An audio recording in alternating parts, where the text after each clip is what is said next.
Hello, friends. Today we will be talking about peer pressure, the peer part and the pressure part. So stick around while we break it down.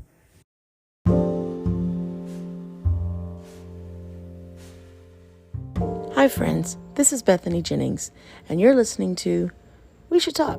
It's a podcast where we talk about anything and everything to encourage, equip, and empower you to be a decent human.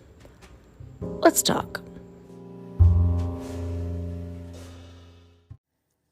Okay, as promised, we will be talking about peer pressure today. Now, I intend to release this episode pretty much as soon as I get done recording it.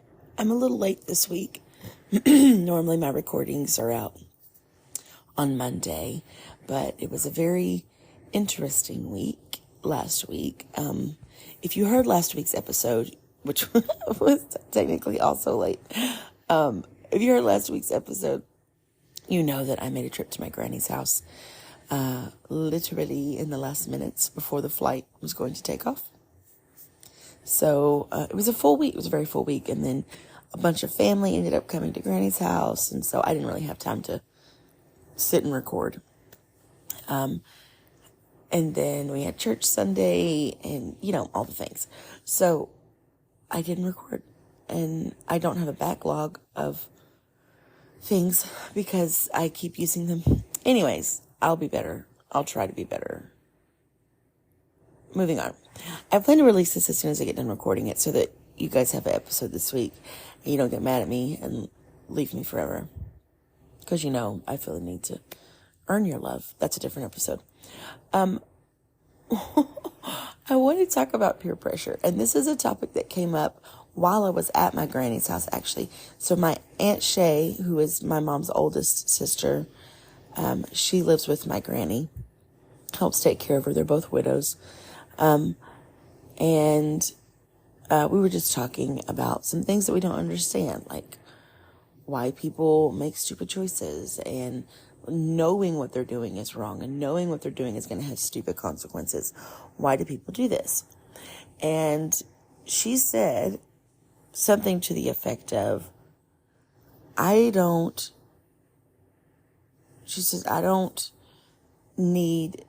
understand people who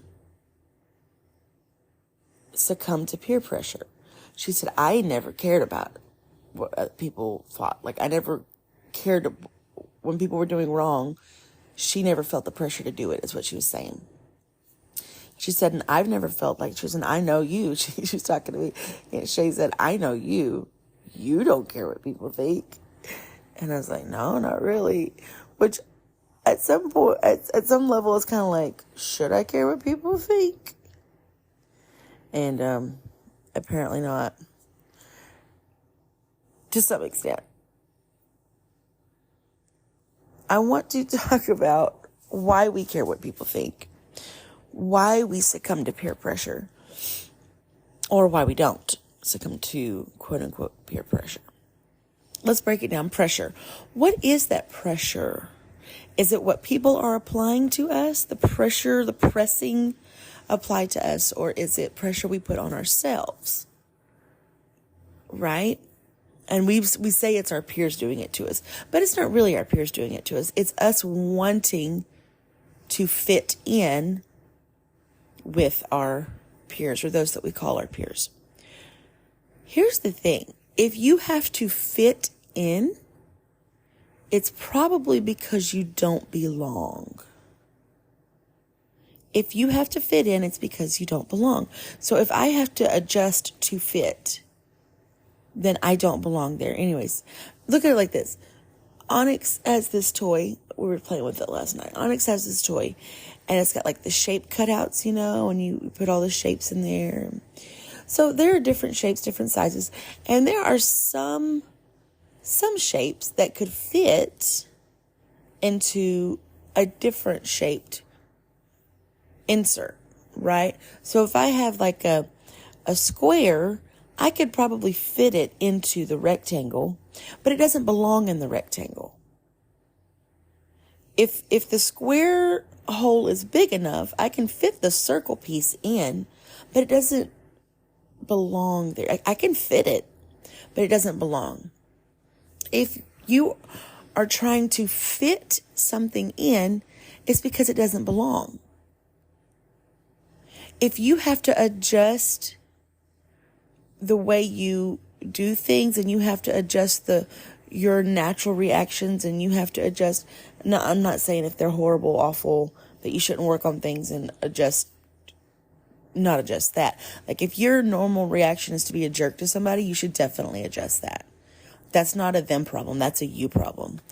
But if I have to change my hobbies, and I have to change the way I speak and add these little idioms and different catchy things in, and if I have to do all that junk, if I have to change the way I enjoy dressing, if I have to do all that to fit in, then I don't belong. If someone is requiring you to change things, then it's because you don't really belong with them. Right? If you look at a place or a group of people and they say this is where everybody belongs, but everybody looks exactly the same in that friend group, they probably maybe not everybody belongs, but everybody learns how to fit in with it, right? If I look at a church and I see, everyone's hair is the same exact way, everybody's clothes are the same exact, everyone like, if you're Amish, even the Amish get a few color options, but checking off a list to make sure you fit the bill is still not belonging. If I see a church that's got all different kinds of hairstyles and all different kinds of decorating styles in the homes and all different kinds of friend groups and all different kinds of dresses and all different kinds of styles and all different kinds, that's because everyone feels like they belong. They don't feel the need to completely change their personal style. They don't feel the need to completely adjust how they do their hair. They don't feel the need to completely change the way they have fun. They don't feel the need to completely change. Again, I always feel like I have to qualify this on this podcast, and I don't know why. It's my podcast. But I'm not saying we don't have to change to live a holy lifestyle. That's not what I'm saying. Obviously, you have to live a holy lifestyle. Did you just get here? You have to live a holy lifestyle. And so if that requires you changing habits, and that requires you changing how you present yourself and how you treat people, that obviously, if you're new here, now you know. Moving on. But you shouldn't have to change non-sin things to belong to a friend group, right? But we feel the pressure to fit in because we, as humans, generally speaking, think we need to fit in to the group, to the mass, to the herd for safety. If I blend in, then I'm safe and they'll think I'm one of them. When on the inside, you have all these other things going on. You get all this other quirky, fun stuff that you don't show anybody. But if you really did show some people, if you really showed how fun and quirky and goofy or how serious and intellectual and deep you think, or how detail oriented you can be, or whatever craft you enjoy, or whatever hobbies you have, if you really just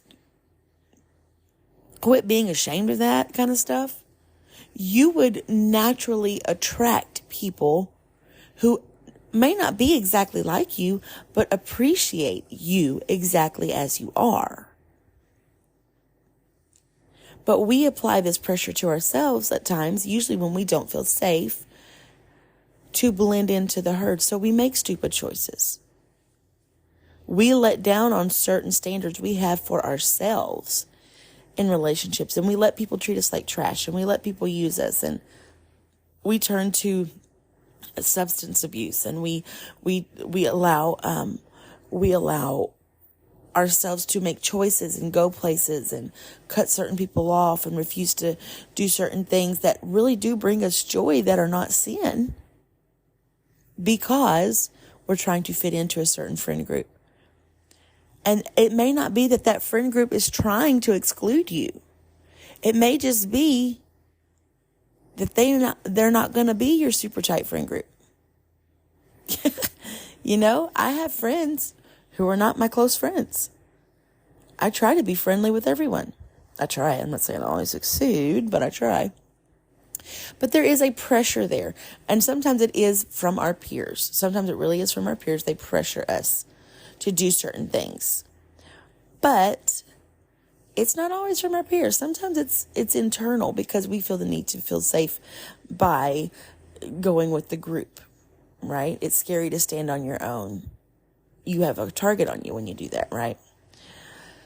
So yes, that's the pressure portion. Now, let's talk about the peer portion of this. I think the biggest reason people make poor choices due to peer pressure is because we are calling people peers who are not supposed to be our peers.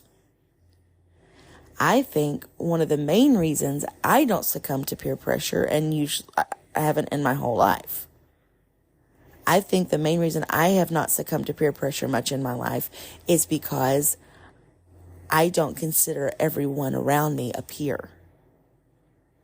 And again, I feel the need to qualify. What I'm about to say is going to sound a little hoity-toity. It is what it is. I don't mean it to be hoity-toity. I'm just speaking reality. Just because you are in my realm, you are in my vicinity, you are in my reach of humans, does not make you my peer. I went to public school my entire school career.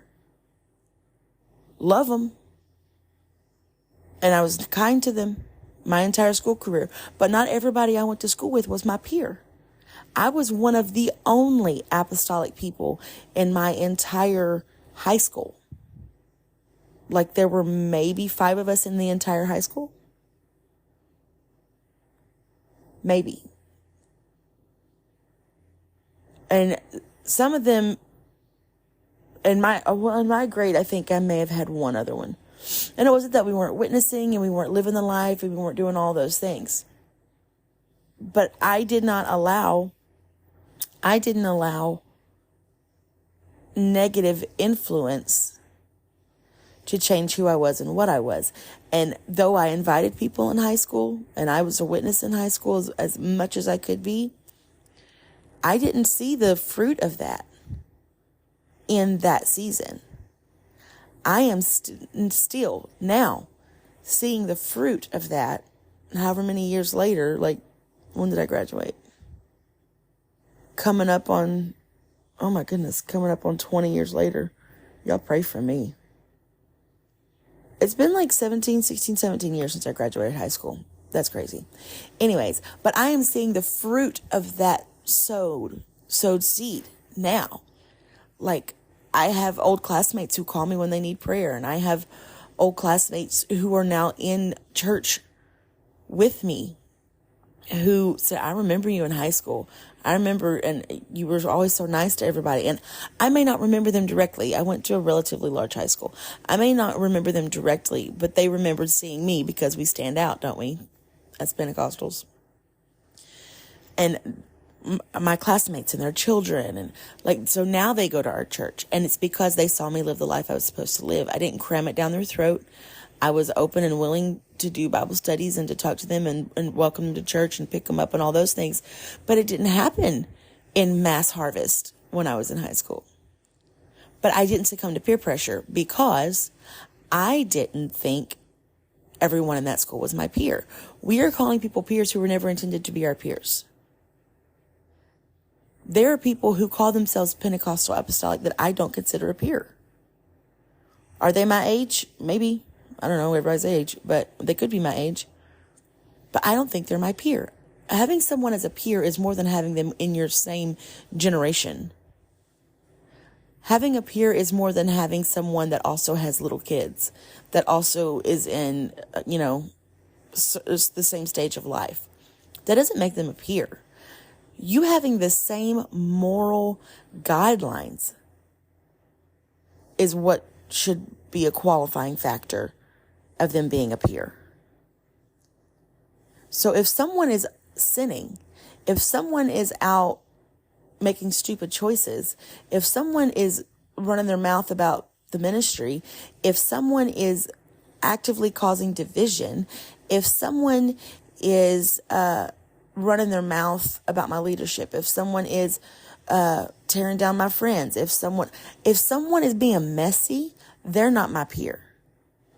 If someone is in iniquity, they're not my peer.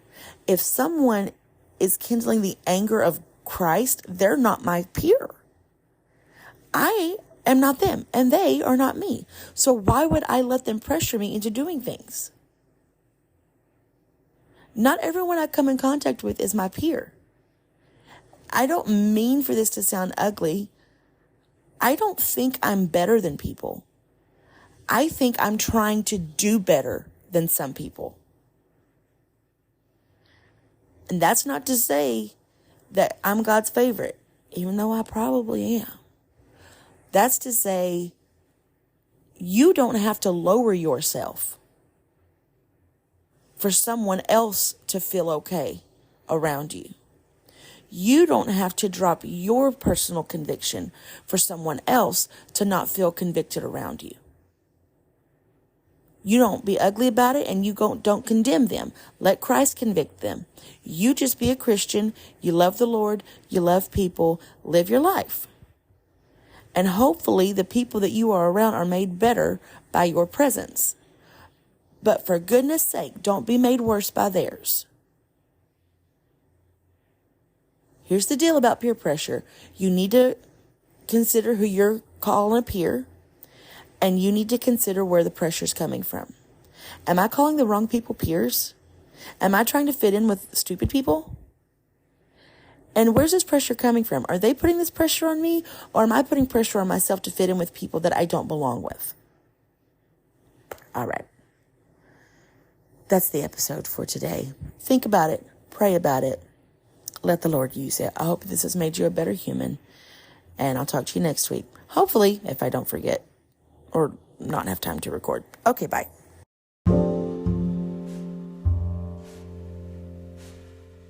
Well, that was fun. I'm glad you stuck around for the whole thing. And thank you for talking to me today. Y'all go like and follow and review and do all the podcast things that people do. And don't forget to be a good human.